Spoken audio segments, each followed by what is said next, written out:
हमेशा स्वर्णिम नहीं होता, कुछ इतिहास खंडहर हो जाता है।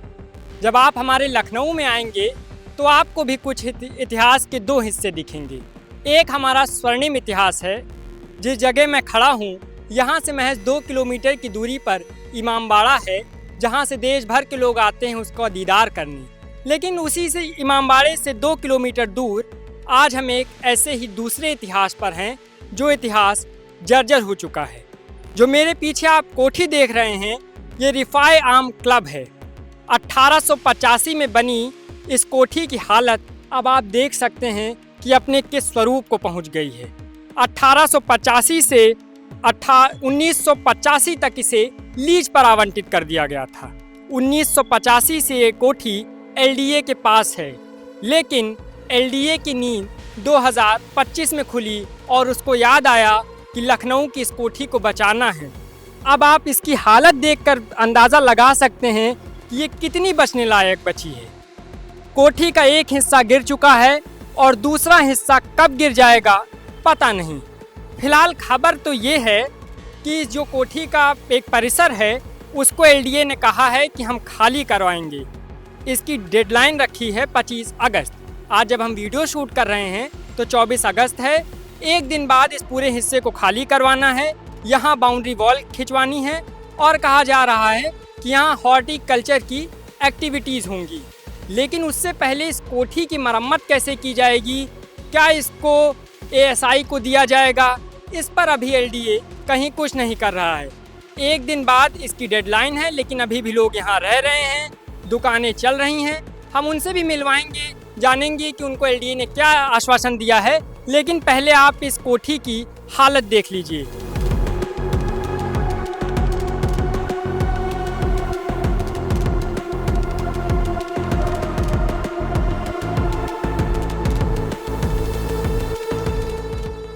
आइए हम आपको अंदर से दिखाते हैं कि ये कोठी अभी किस हाल में पहुंच चुकी है।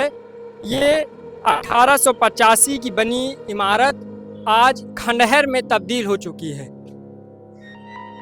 देखिए यहाँ लिखा है बूथ संख्या 2344, नगरीय निकाय सामान्य निर्वाचन 2017।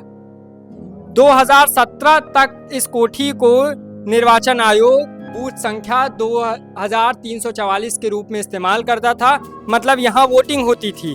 उसके बाद आज लगभग 8 साल हो चुके हैं। इस कोठी को खंडहर होने के लिए छोड़ दिया गया है। यहाँ पर प्रशासन की नज़र नहीं पड़ी।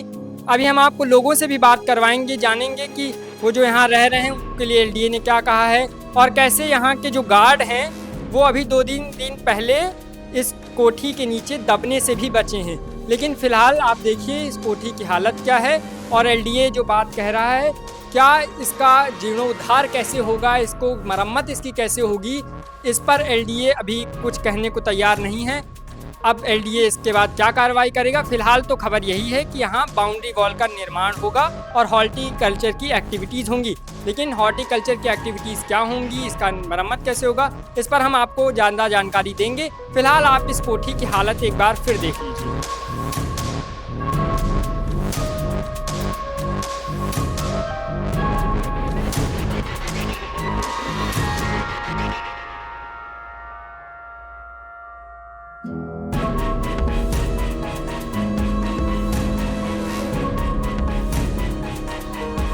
इस वक्त हम इमारत के एक दूसरे हिस्से में हैं। मेरे पीछे आप देख सकते हैं लिखा है रिफाए आम हॉस्पिटल। इसका मतलब है कि किसी समय यहाँ एक अस्पताल भी चलता था, लोग यहाँ अपना इलाज करवाने आते थे। लेकिन प्रशासन की लापरवाही का नतीजा ये है कि आज वो अस्पताल और ये इमारत दोनों जर्जर स्थिति में पहुँच चुके हैं। अब मुझे लगता है कि इस इमारत को जितनी इलाज की आवश्यकता है वो तो शब्दों में बयान नहीं किया जा सकता। एलडीए इसकी मरम्मत कैसे करवाएगा, ये एलडीए के लिए भी एक चुनौतीपूर्ण कार्य होगा। हम आपको अभी अंदर का और हिस्सा दिखाएंगे और आप खुद अंदाज़ा लगाइए कि ये इमारत कैसे खंडहर में अब तब्दील हो चुकी है। इस वक्त हम इमारत के पिछले वाले हिस्से में हैं और जो हमारे पीछे आप देख सकते हैं ये एक अस्थाई घर है और यहाँ के लोग हैं जो जिनका कहना है कि हम पिछले 10 साल से यहाँ रह रहे हैं। हम इनसे बात करेंगे कि एलडीए ने 25 अगस्त तक का अल्टीमेटम दिया है इन लोगों को, तो क्या दूसरी जगह इनको रहने के लिए व्यवस्था की गई है? क्या नाम है आपका? रामदेवी। एलडीए ने कल तक इसको खाली करने के लिए कहा है, तो कुछ बताया है कि दूसरी जगह आपको कहीं घर दे रहा है? बताया तो नहीं गया अभी। कल ही मिट्टी हो गई हमारे आदमी की। 3 बच्चे हमारे थे, 2 लड़कियां हैं, 1 लड़का है। तो कहाँ रहेंगे अब यहाँ से जाने के बाद, क्योंकि सरकारी ऑर्डर है? अब हम कहाँ जाएंगे, हम बताओ। 2 लड़कियां हैं, लड़का है छोटा। बात कही जा रही थी कि क्या नाम है मैम आपका? ममती। एलडीए की तरफ से बात कही गई है कि शायद वसंत कुंज इलाके में आपको घर दिए जाएंगे, ऐसा आप लोग को कुछ बताया है एलडीए के अधिकारियों ने? पता तो चला है, पता चला है कि कॉलोनी दिलाई जाएंगी। कॉलोनी दिलाई जाएंगी, ये पता चला है, लेकिन क्या किसी अधिकारी ने आपसे कहा है कि? नहीं कहा है। कितने सालों से आप यहाँ रह रहे हैं? यहाँ हो गए 12 साल। 12 सालों से आप इसी घर? हाँ, 2011 से रह रहे, ज़्यादा हो 2011 से रह रहे। तो अभी तक एलडीए के किसी आदमी ने आपसे सीधी बात करने की कोशिश नहीं की? नहीं, आदमी कल बहुत तबीयत खराब थी, जून कर रहा था, तो उन्होंने बोला कि हम ये कुछ नहीं जानते हैं, आप यहाँ से कल सामान उठाइए, अब यहाँ से जाइए बस। क्या नाम है मैम आपका? हम तो मेहमान ही आए हैं देखने के लिए। हम लोग यहाँ के नहीं रहने वाले, सीतापुर के रहने वाले। सीतापुर के रहने वाले हैं। तो अब एलडीए खाली करवाएगा तो कहाँ जाएंगे ये लोग? अब यही लोग जान सकते हैं। कुछ भी अभी बताया नहीं क्या अधिकारी? हम लोग तो यहाँ देखे हैं, कल मिट्टी हो गई नहीं पाए तो आज देखे हैं। जो कुत्ता सब बेच के इलाज कराया, पहले इलाज इसका कराया 2 महीने, अब उनको कराया, वो बचे ही नहीं, कल हो गई डेट। तो आपने सुना यहाँ पर जो लोग रह रहे हैं, एलडीए की तरफ से ये कहा गया है कि उनको कहीं दूसरी जगह पर स्थानांतरित किया जाएगा, लेकिन अभी जो लोग यहाँ रह रहे हैं उनका कहना है कि एलडीए के अधिकारियों ने इनसे कोई संपर्क साधने की कोशिश नहीं की गई है, ना उन्होंने कुछ कहा है कि हम कब तक आपको दूसरी जगह देंगे। एक बात ये भी कही गई कि जैसे आप लोग सामान नहीं तो इसके लिए एलडीए अपनी गाड़ी देगा। नहीं, हाँ गाड़ी कह रहे थे, अब कहाँ गाड़ी ले भरवा के कहाँ ले जाएंगे, जब घर जमीन ही नहीं, कहाँ ले जाएंगे। तो कह रहे थे कॉलोनी कहीं दिलाएंगे। कल आए थे तो कह रहे थे हम सब कुछ नहीं जानते हैं, आप सामान बटोरिए और यहाँ से खाली करिए बस। तो आपने उनसे पूछा नहीं कि हम सामान लेके कब तक जाए, कॉलोनी कब तक दिलाएंगे, इसका आपने नहीं पूछा उनसे? ये नहीं पूछा हमने, हम वैसे ही परेशान थे। कल वैसे ही बहुत ज़्यादा तबीयत खराब थी, फिर आधे घंटे बाद ख़त्म हो गए थे, वो लोग चले गए थे। तो आपने सुना कि एलडीए की तरफ से आश्वासन जरूर दिया गया है कि एक नए घर का, लेकिन वो घर कहाँ होगा, कब तक मिल पाएगा, इसको अभी तक एलडीए ने इसके बारे में इन लोगों को कोई जानकारी नहीं दी गई है, और इसी वजह से लोग थोड़ा सा चिंतित भी हैं कि हम आखिर अपना सामान लेकर कहाँ जाएंगे।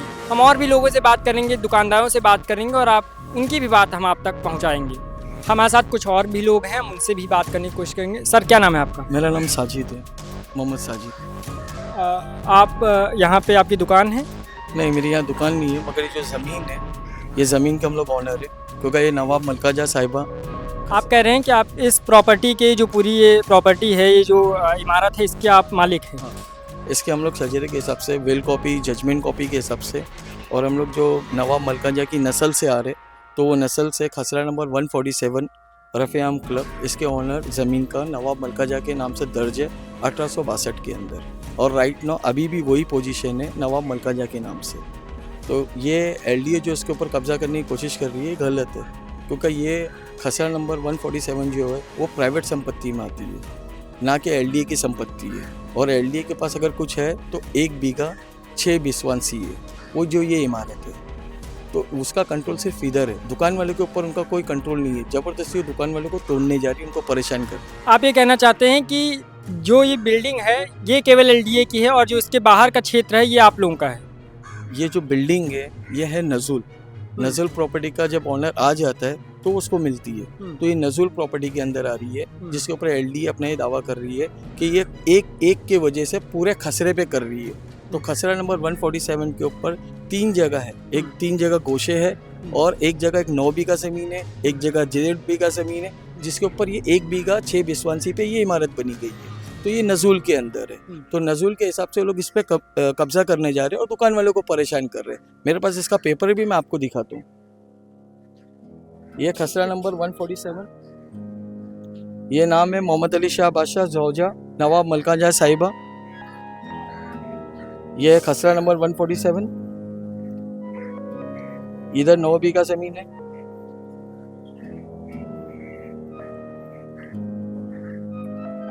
और ये उसके गोशे पीछे के, ये गोशे है और कोई राइट्स नहीं है एलडीए को, दुकान वालों को कि आके उनकी दुकान तोड़े।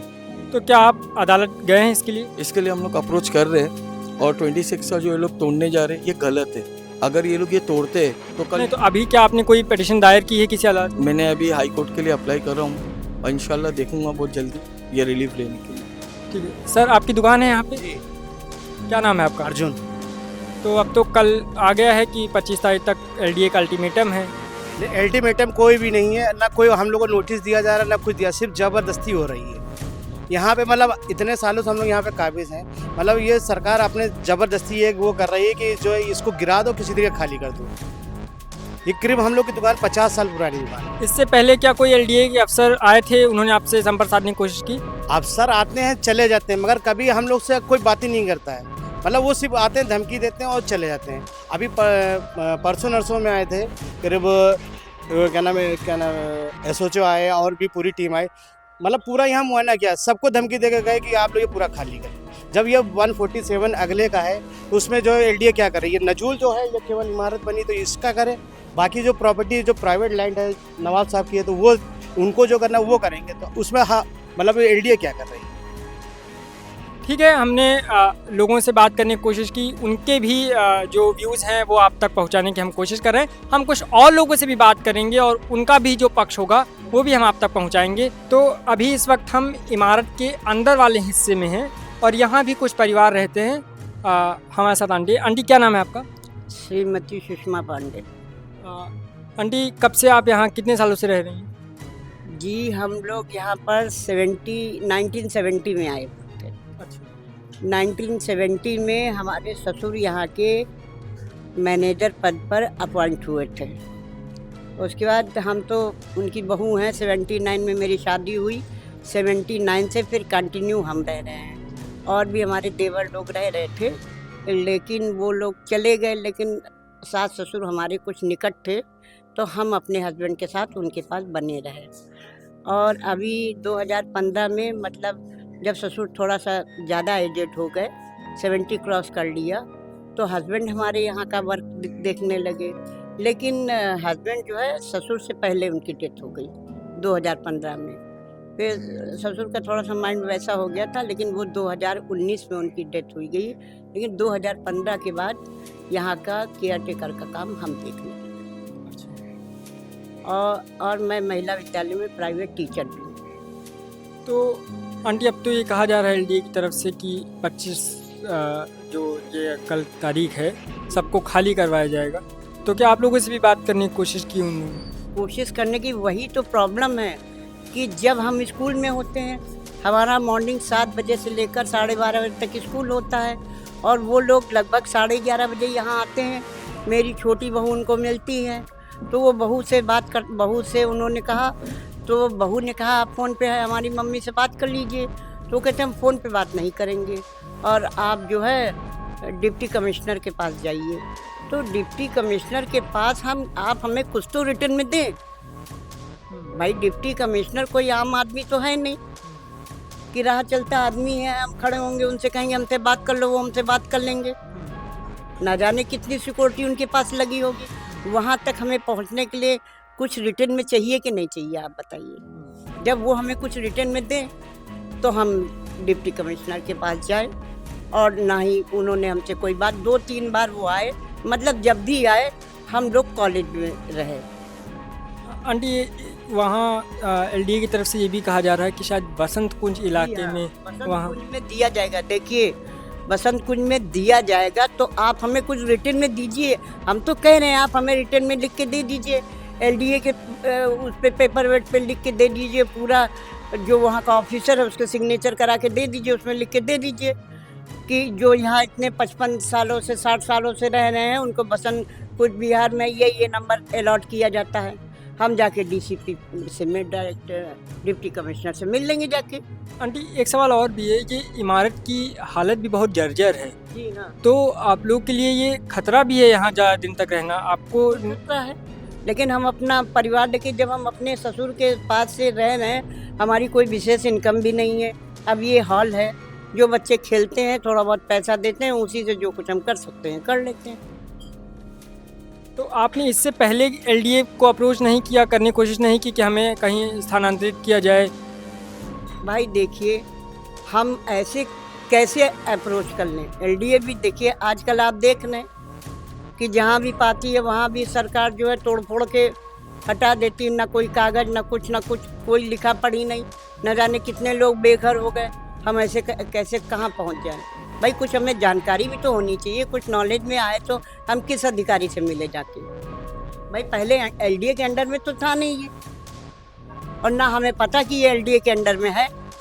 लेकिन एलडीए कहता है कि 1985 से ये जो प्रॉपर्टी है ये एलडीए के अंदर में। नहीं तो 1985 से एलडीए के अंडर में है, तो एलडीए को हमारे पास मतलब कोई इन्फॉर्मेशन हमें करनी तो चाहिए। मतलब एलडीए की तरफ से अभी आज जितने साल से रह रहे कोई से हमारे ससुर लाइट का बिल भर रहे थे, उनकी डेथ के बाद हमने अपने नाम ट्रांसफ़र करा दिया।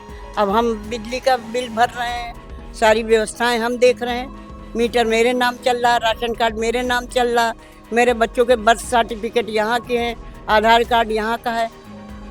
तो बताइए, आप आइए, हमें कोई नोटिस दीजिए, हमारे कागज़ दीजिए, बसंत कुंज बिहार में आप जो भी हमें अलॉट करना चाहते हैं आप रिटर्न में दीजिए, रिटर्न में दे दीजिए, हम अभी छोड़ दे रहे हैं। तो हमने यहाँ लोगों से बात की, आपको इस इमारत की भी स्थिति दिखाई, यहाँ के जो लोग रह रहे हैं उनकी भी आपकी हालत हमने दिखाई, उनके अपने अपने दर्द हैं, उनकी अपनी अपनी समस्याएं हैं। एक कहानी के अंदर भी कई कहानियाँ होती हैं और काफ़िला का मकसद ही यही है कि उन सब कहानियों को आप तक पहुंचाना और आगे भी हम आप तक पहुंचाते रहे। कैमरे के पीछे थे मेरे साथी अविनाश, मेरा नाम है नमन। देश और दुनिया की तमाम खबरों के लिए आप देखते रहिए काफ़िला।